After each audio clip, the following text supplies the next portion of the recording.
Assalamualaikum dan salam Malaysia Madani, bersama-sama saya Sabrina Baas dalam Berita Pagi Sabah, edisi Selasa 23 Januari 2024. Perjuangan menuntut hak-hak kepentingan Sabah yang termaktub dalam Perjanjian Malaysia 1963 MS63 merupakan tanggungjawab bersama rakyat di negeri ini.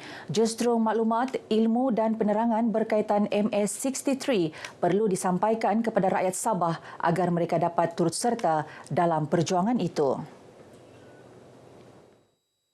Ketua Wanita Gabungan Rakyat Sabah GRS, Datuk Seri Panglima Aziza Muhammad Dun berkata, perjuangan menuntut kepentingan Sabah dalam MA63 lebih berkesan dengan sokongan seluruh rakyat Sabah yang benar-benar memahami perjanjian itu. Beliau turut menghargai usaha Perdana Menteri Datuk Seri Anwar Ibrahim dalam isu-isu tertangguh dalam MA63.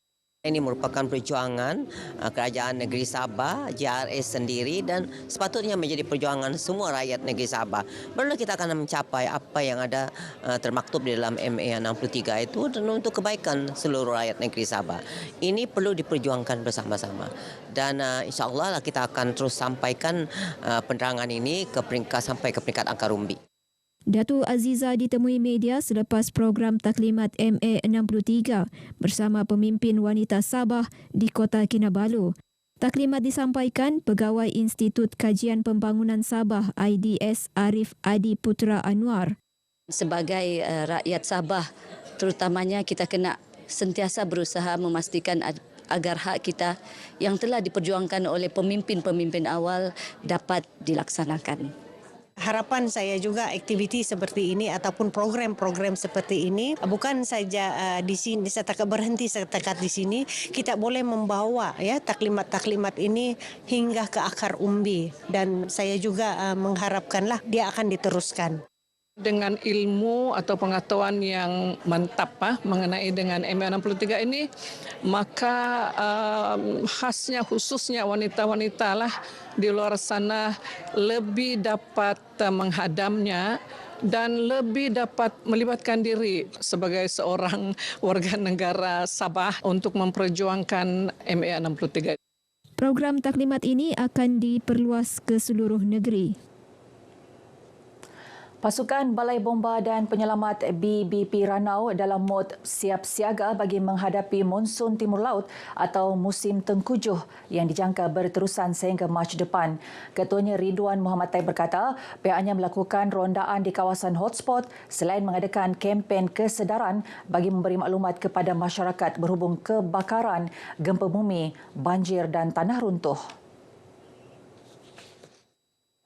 Untuk daerah Ranau sebenarnya hotspot yang telah kami berikan dalam jadual ataupun dalam kami punya list, dia sebenarnya sentiasa akan ada hotspot yang baru, cuma kita tidak jangka. Ini adalah nature, kita tidak tahu sebarang penambahan tu mungkin kita akan sentiasa ambil perhatian dari segi keadaan cuaca lah. Ridwan yang ditemui RTM di Ranau turut menasihatkan penduduk di daerah itu untuk sentiasa berjaga-jaga menghadapi sebarang kemungkinan terutama musim hujan. Sebarang bantuan boleh hubungi BBP Ranau. Seramai 300 orang terdiri golongan B40, Ibu Tunggal dan Asnaf menerima bantuan bakul makanan daripada Persatuan Bulan Sabit Merah Malaysia BSMM. Penyerahan sumbangan disempurnakan Timbalan Setiausaha Agung BSMM Kebangsaan Datuk Daniel Iskandar Abdul Rahman di Kampung Sailan Putatan. Bercakap kepada RTM, Pengerusi Bulan Sabit Merah Malaysia BSMM Sabah, Datuk Asnan Yunus Chung berkata, program itu antara program rezeki sejuta umat yang dilaksanakan secara berterusan oleh BSMM di seluruh negara. Dan program ini memang kami teruskan daripada masa COVID lagi sudah berjalan. Dan program ini memang kami rancang daripada awal lah untuk membantu orang-orang yang susah kan. Jadi memang kalau kita tengok banyak lagi orang-orang yang susah yang terperinci yang kita tidak nampak. Jadi kita cuba datang membantulah. Kita pilih Kampung Salian merupakan ini adalah bermulanya program ini. Ya. Jadi lagipun ini terletaknya di tengah-tengah bandar Kota Kinabalu. Jadi kita merupakan kampung yang pertama untuk kita jalan program ini berdasarkan assessment ataupun kaji selidik yang kita jalankan. Saya rasa sungguh bertuah dan berterima kasih. Saya tidak menyangka yang Kampung Salian ini mendapat perhatian dan semoga dengan ini insya-Allah saya akan lebih bekerja keras. Dalam program ini, 75 kotak bakul makanan diagikan kepada 4 buah daerah iaitu Putatan, Kota Kinabalu, Pinampang dan Tuaran. Wakil Mukim Lohan Bongkut Ain Farisha Azamain dinobatkan Johan Pertandingan Paginatan Talent 2023 Anjuran Biro Kebudayaan Gagasan Rakyat Sabah bahagian Paginatan Ranau sekaligus membolehkannya membawa pulang wang tunai RM2,000, piala dan sijil.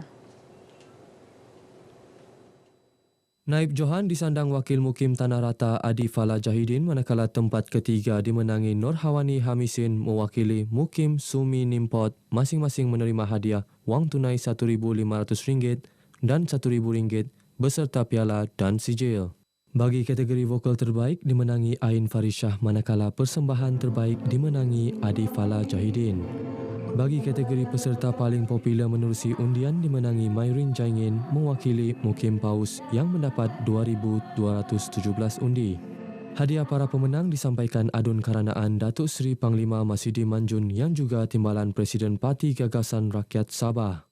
Bercakap kepada RTM, Datuk Masidi mencadangkan agar anak seni tempatan diketengahkan dalam program rasmi kerajaan sebagai platform untuk mengembangkan bakat mereka.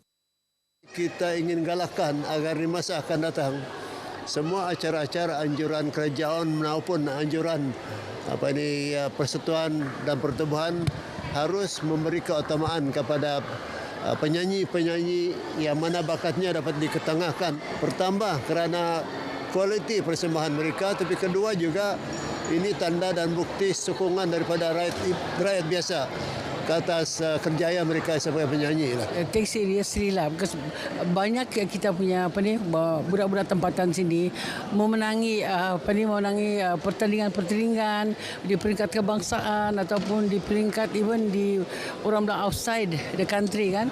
Tetapi lepas itu dia macam bersepi begitu saja. Kelab memanah di daerah Keningau berharap dapat melahirkan lebih ramai atlet memanah yang mampu bersaing di peringkat lebih tinggi. Sehubungan itu, Presiden Kelab Memanah Kampung Lambanga Apin-Apin, Safri Yaakob mengajak lebih ramai generasi muda untuk menceburi dalam sukan memanah. Ketika ditemui RTM di Keningau, Safri berkata penglibatan penduduk dalam acara sukan memanah ini secara tidak langsung dapat melahirkan lebih ramai atlet memanah tanpa mengira had umur. Harapkan dapat melahirkan lebih ramai lagi muda-mudi ataupun wakil daripada Keningau untuk peringkat yang lebih tinggi lah. Memanah ini merupakan satu bukan saja sukan dan memberi kesihatan kepada kita seperti mana sukan-sukan lain, tetapi memanah juga merupakan sunnah. Dia sunnah Nabi Muhammad SAW. Jadi bukan saja kita sihat bila kita berlatih, tetapi dia juga akan mendatangkan pahala, kebaikan dan keberkatan. Kelab Memanah Kampung Lambanga Apin-Apin Keningau mula ditubuhkan pada Oktober tahun lalu dan mempunyai seramai 38 ahli setakat ini. Baik, sekian Berita Pagi Sabah kali ini. Menyusul selepas ini Berita Pagi Sarawak. Dari sungai hingga ke segara, Palestin pasti merdeka.